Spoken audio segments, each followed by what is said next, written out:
కీటక జనిత వ్యాధులపై ముందస్తు జాగ్రత్తలు అవసరమని సబ్ యూనిట్ ఆఫీసర్ వెంకటే తెలిపారు.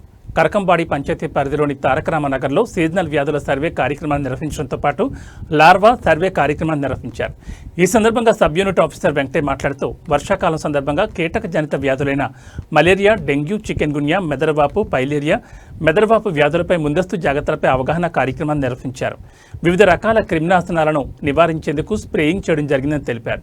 ఇంటి పరిసర ప్రాంతాల్లో మురికి నీరు నిల్వ ఉండకుండా చూసుకోవాలన్నారు. వారంలో ఒకరోజు ఫ్రైడే డ్రైడే కార్యక్రమాన్ని నిర్వహించాలని తెలిపారు. దోమల నివారణ కోసం దోమతెరలు వాడాలన్నారు. వాతావరణంలో మార్పు వచ్చిందని కాసి వడబోసిన నీళ్లు తాగాలన్నారు.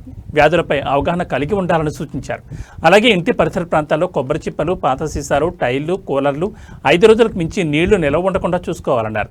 ఈ కార్యక్రమంలో ఎమ్మెల్హెచ్పి నవీన్, ఆరోగ్య కార్యకర్త ఏఎన్ఎం వల్లి, ఆశా కార్యకర్తలు అన్నపూర్ణ, మునిలక్ష్మి, పంచాయతీ కార్మికులు పాల్గొన్నారు.